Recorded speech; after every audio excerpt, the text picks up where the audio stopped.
Alors, on va terminer nos présentations avec M. Philippe Briand. Alors, Philippe est kinésiologue. Les autres? Il est diplômé de l'Université du Québec à Montréal en activité physique et en activité physique adaptée et kinésiologie. Il est kinésiologue à la plateforme de recherche en obésité, métabolisme et diabète de l'IRCN depuis juin 2009. Il cumule une expérience en physiologie de l'exercice, biomécanique et en rééducation neuromotrice. Il est responsable de la salle d'entraînement où il évalue certains paramètres de la condition physique et supervise différents protocoles de recherche en obésité, métabolisme et diabète. Alors, Philippe va nous expliquer l'impact de l'exercice physique sur le mauvais et le bon cholestérol. OK, donc bonjour tout le monde. Moi, je vais vous parler évidemment de l'activité physique et de l'influence que ça va avoir sur les dyslipidémies. Donc, dans un premier temps, si on regarde d'un point de vue physiologique, qu'est-ce qui se passe? Bon, bien, évidemment, il y aura des adaptations de l'organisme avec, quand on va faire de l'activité physique, il y aura des adaptations qui vont se faire. Peut-être que vous ne le savez pas, mais le gras, ça reste que c'est une forme d'énergie. Donc, c'est une des sources d'énergie qu'on va utiliser pour faire un effort, réaliser des tâches de la vie quotidienne. Donc, dans un premier temps, d'être actif, on va permettre aux muscles d'utiliser plus efficacement le gras comme source d'énergie. Ensuite, il y aura un changement, une augmentation du métabolisme du cholestérol et des triglycérides. Donc, grosso modo, ça veut dire que la machine va mieux fonctionner. Ça veut dire qu'on va augmenter les bons cholestérols, donc les HDL qui ont été présentés plus tôt, et on va diminuer les mauvais cholestérols, les LDL. Aussi, ça va avoir un impact sur des marqueurs de coagulation, donc on va diminuer le risque de formation de CALO, ce qui va faire qu'on peut prévenir des risques d'accidents cardiovasculaires. Donc, c'est un graphique que j'ai déjà présenté que je trouve quand même assez intéressant. Ça vous montre un peu c'est quoi les bienfaits qu'on va obtenir avec une dépense énergétique. Les bénéfices en fonction d'une quantité d'activité physique, pour être plus précis. Donc, comme on peut voir, c'est qu'évidemment, plus on fait d'activité physique, plus on aura de bénéfices pour la santé. Par contre, si on regarde la zone pour les gens qui sont sédentaires, bien, eux, le simple fait d'en faire un tout petit peu, bien, déjà, on va aller chercher beaucoup de bienfaits. Mais c'est vraiment à partir d'une dépense énergétique de 1000 calories qu'on va avoir une incidence qui est significative. Donc, dans un premier temps, pour ce qui est des dyslipidémies, ce qui va être recommandé, c'est l'intensité moyenne à élever. Donc, des exercices que vous allez faire d'une intensité moyenne, c'est par exemple de la marche rapide. Okay? Donc, de la marche rapide, pour savoir c'est quoi un peu l'intensité, vous allez sentir que votre cœur va un petit peu plus vite, vous allez avoir un petit peu plus chaud, mais vous allez quand même être capable d'avoir une conversation avec quelqu'un. L'intensité élevée, on va parler plutôt d'une marche rapide, mais en montagne, où ça peut être des sports, le hockey, ça peut être, par exemple, pelleter de la neige aussi. À ce moment-là, vous allez avoir beaucoup plus chaud, vous allez suer un petit peu plus, vous allez être plus essoufflé, puis le dialogue, ça va être moins pertinent à ce moment-là. Vous avez comme activité aussi, dans l'activité physique, on entend souvent parler des exercices de nature aérobie et la musculation. Dans le cas des dyslipidémies, la musculation, ça n'a pas vraiment fait ses preuves. Il y a des effets positifs avec ça, mais ce n'est pas vraiment significatif. Donc, ça va être les activités aérobies cardiovasculaires à prioriser, là, notamment la marche, ça peut être la nage, la natation, le vélo, etc. Ensuite de ça, on va recommander 30 à 60 minutes d'activité physique par jour qui peuvent être coupées en période de 10 minutes minimum. C'est important, pas juste des 5 minutes, là, mais minimum des 10 minutes continues. Et il faudra en faire à tous les jours de la semaine, idéalement. Maintenant, pour les HDL, donc, petit rappel, les HDL, c'est les bons cholestérols. Ça en demande un petit peu plus. Okay? Donc, on va avoir des effets significatifs d'atteindre les recommandations que je vous ai mentionnées un peu plus tôt, donc à 1000 calories. Par contre, pour avoir une incidence qui est encore plus positive, ça va être d'aller jusqu'à 2000 calories. Donc, cette zone-là, ça voudrait dire à peu près 24 à 32 km par semaine de marche modérée et ça va être associé à une augmentation des HDL de 5 à 8 et une diminution des triglycérides de 10 Puis je vais revenir un petit peu plus tard là-dessus sur les kilomètres, qu'est-ce que ça veut dire.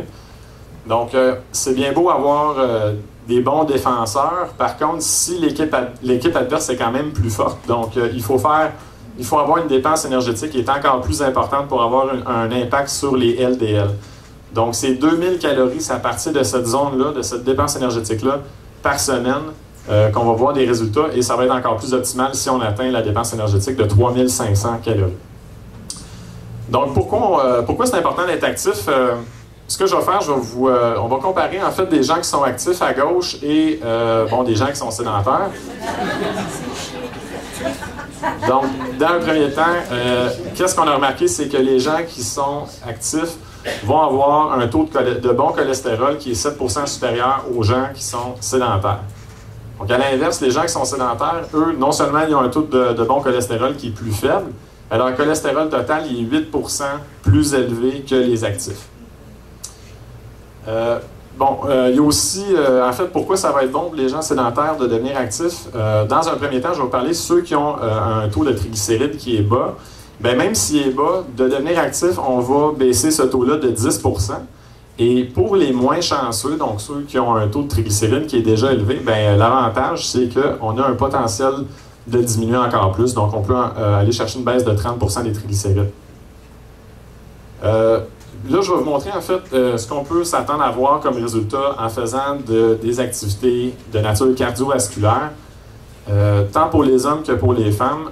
Si vous en faites pendant à peu près 3 mois, c'est ce qu'on devrait voir. Donc, vous avez à gauche une diminution du cholestérol total. Vous allez avoir une augmentation des bons cholestérols, une diminution des mauvais cholestérols et une diminution des triglycérides. Donc, en résumé, je vous montre ça tout simplement pour vous dire que si vous faites de l'activité physique, il y a juste du bon, il n'y a pas de mauvais, donc c'est important de comprendre ça. Maintenant, dans les recommandations, on parle aussi des 10 000 pas. Je pense que la plupart d'entre vous avaient déjà entendu parler des 10 000 pas. Ça fait partie des recommandations, 10 000 pas par jour qu'on devrait atteindre. Donc, est-ce que c'est bon? Ça s'applique au mode de vie actif, mais est-ce que c'est bon aussi pour les dyslipidémies? Donc, effectivement, oui, on s'est rendu compte que ça avait des effets positifs. Dans un premier temps, les gens qui étaient sédentaires et qui ont atteint les 10 000 pas, on a vu qu'il y avait une diminution de 6,5% de la fréquence cardiaque de repos. Donc, ça veut dire que le cœur, dans le fond, il forçait moins pour rien. On a diminué de 7,7% le cholestérol total. Par conséquent, on a diminué le ratio cholestérol total sur les HDL de 10,1%.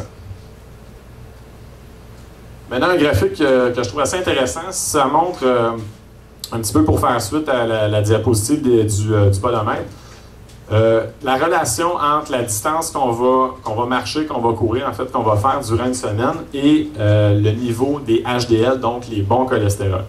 Donc, ce qu'on a remarqué, c'est qu'il y a une relation qui est quand même assez linéaire sur le fait que plus on va marcher, plus on va augmenter nos bons cholestérols. Et là, c'est sûr que si on prend, par exemple, la colonne du milieu, 48 km par semaine, qu'est-ce qu'on se dit en regardant ça? On se dit 48 km, je ne suis même pas sûr que j'ai fait ça dans les 2 derniers mois, donc ça peut faire peur un peu. Par contre, on peut peut-être se rassurer parce que les gens qui sont sédentaires vont faire en moyenne 5 000 pas par jour. 5 000 pas par jour, ça pourrait dire à peu près 3 à 4 km dans une journée. Okay? On ne s'en rend pas compte parce qu'on ne fait pas nécessairement 3-4 km en ligne droite, mais c'est le cumul de tous les petits déplacements qu'on va faire dans notre journée. Pour les gens qui sont sédentaires, c'est à peu près ça, donc 24 km par semaine. Et pour les gens qui atteignent les recommandations des 10 000 pas, donc c'est pas une grosse différence dans une journée, mais à long terme, on se rend compte que c'est quand même 48 km, donc c'est beaucoup plus.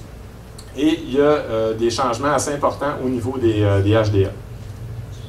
Donc, une petite note par rapport à ça. Pour chaque augmentation de 0,03 millimoles de bon cholestérol, je l'ai écrit en millimoles parce que quand vous allez ici, vous avez une prise de sang sur votre bilan lipidique, c'est la valeur que vous allez voir, c'est en millimoles. Donc, le 0,03 millimoles correspond à une unité ici sur mon graphique. Donc, à chaque augmentation de 0,03 millimoles, vous allez avoir une diminution du risque cardiovasculaire de 2 à 3 %, ce qui est énorme. Okay? Donc, vous marchez plus, il y a beaucoup de bienfaits pour la santé. Ensuite de ça, j'ai parlé tout à l'heure que dans les recommandations, il y avait l'intensité moyenne à élever qu'on devrait conseiller pour avoir un impact sur les dyslipidémies. On se demandait lequel des deux est à favoriser. Si on avait un des deux à choisir, lequel on devrait prendre. Donc, ce qu'on a remarqué, c'est que dans le fond, il n'y a pas vraiment de différence significative sur le niveau de HDL si toutefois la distance parcourue est la même. Ça veut dire que si moi je marche 1 km ou bien je cours le 1 km, c'est la même chose en bout de ligne. Okay? Bon, il y a d'autres effets, mais pour les HDL, il n'y a pas vraiment de différence. Par contre, je veux quand même spécifier qu'il y a du positif à faire de l'intensité qui est élevée. Donc, j'ai écrit vigoureux sur la diapositive ici. Qu'est-ce que ça va faire de différent? Donc, on va pouvoir occasionner une plus grande dépense énergétique. Ça peut avoir une influence qui est un petit peu plus importante sur la perte de poids et particulièrement le changement de composition corporelle, parce que le poids, c'est une chose, mais c'est vraiment le changement de composition corporelle qui va diminuer le risque. Ensuite de ça, il y a des adaptations cardiovasculaires. Hein. Si on fait de l'activité d'une intensité qui est très élevée, bien, on va solliciter le corps à quelque chose de plus difficile. Donc, on va pousser une adaptation qui est plus grande. Ça veut dire, ça va faire en sorte que, dans le fond, votre cœur, votre moteur va être beaucoup plus fort. On va être capable de réaliser plus d'efforts sans avoir l'impression que c'est difficile. Et il y a d'autres avantages au niveau de la prévention de mortalité et morbidité. Donc, il y a quand même l'envers de la médaille que je vais vous mentionner. Les désavantages de faire de l'intensité élevée, ça va être la moins bonne rétention des habitudes de vie. Okay? Ça, dans le fond, ça s'applique aux gens qui sont sédentaires. Si on veut devenir actif et on commence avec quelque chose qui est déjà demandant, actuellement, il y aura moins de rétention des activités physiques. Comme par exemple, si moi, je fais rien, ça fait 1 an que je n'ai pas bougé de mon sofa, je décide de jouer au football pendant 1h30, bien, les chances que je retourne jouer le lendemain, le surlendemain, les autres journées de la semaine sont très minces, tandis que si je me dis, je vais faire 10 minutes le soir, je vais aller me promener une petite 10 minutes à pied, bien ça, il y a des maudites bonnes chances que je vais être en mesure de le refaire le lendemain, les autres journées de la semaine. Aussi, bon, je vais quand même mentionner, le risque de blessure est quand même un petit peu plus élevé. Par contre, les bienfaits, je pense que ça contrebalance beaucoup les risques. Bon, maintenant, qu'est-ce qui va se passer quand on va arrêter de bouger? Si on a été actif mais on arrête de bouger, donc là, je vous ai mentionné, c'est quand même assez difficile d'avoir des changements sur les HDL. Sur les LDL, ça peut prendre du temps, ça demande une bonne dépense énergétique, il faut marcher beaucoup. Qu'est-ce qui se passe quand on arrête? Bien, malheureusement, il y a une perte des bénéfices. Donc, c'est pas magique. On a travaillé pour améliorer nos paramètres, mais ça part assez vite. Donc, ce qu'on a remarqué, après 15 jours de désentraînement, c'est que il y aura une augmentation rapide des mauvais cholestérol. Ça veut dire que si on avait diminué les LDL avec l'exercice, bien rapidement, ça va remonter. Et pour ce qui est des bons cholestérols, si on avait réussi à les augmenter, bien rapidement, bien en fait pas rapidement, mais il y aura quand même une diminution, mais ça va être un peu plus lent de ces bons cholestérols-là. Donc, ça sous-entend que c'est beau de faire de l'activité physique, mais il faut en faire de façon régulière. C'est vraiment ça le secret pour que ça marche. Donc, pour terminer, je pense que vous avez compris le message. L'activité physique, évidemment, c'est important, c'est essentiel. Bon, je vous parlais que c'est important de faire ça, de pratiquer l'activité physique de façon régulière. Donc, des petits trucs que je vais vous donner, il y en a tout plein. Mais on va regarder quelques-uns. Donc, premièrement, de se fixer des objectifs qui sont réalistes. Donc, quand vous faites quelque chose qui est réalisable, on va connaître des réussites. Ça donne le goût de continuer. Quand on frappe un mur, ça ne donne pas vraiment le goût de continuer. Ensuite de ça, j'ai mentionné l'exemple, commencer par une marche de 10 minutes. C'est quelque chose qui est léger. Le corps s'adapte bien quand c'est pas trop stressant. Quand on y en donne trop, quand on a trop de bonne volonté, malheureusement, on va peut-être frapper un mur encore une fois. Donc, on commence avec une marche de 10 minutes. Progressivement, on va augmenter la durée, on va augmenter la distance, on va augmenter l'intensité. Ensuite de ça, on va opter pour un transport qui est actif. Okay? Donc, ça veut dire on va essayer de marcher un petit peu plus, on va essayer de prendre le vélo. Si vous avez une épicerie qui est à 100 mètres de chez vous, s'il vous plaît, prenez pas votre voiture, profitez-en, faites fonctionner la machine un petit peu. Et c'est super important de se rappeler que le meilleur moyen de s'activer physiquement, c'est d'y prendre plaisir. Si vous avez plaisir dans ce que vous allez faire, il y a des bonnes chances que vous allez vouloir continuer à en refaire. Et sur ça, je vous laisse avec une petite pensée. La motivation vous fait débuter, mais c'est l'habitude qui va vous permettre de continuer.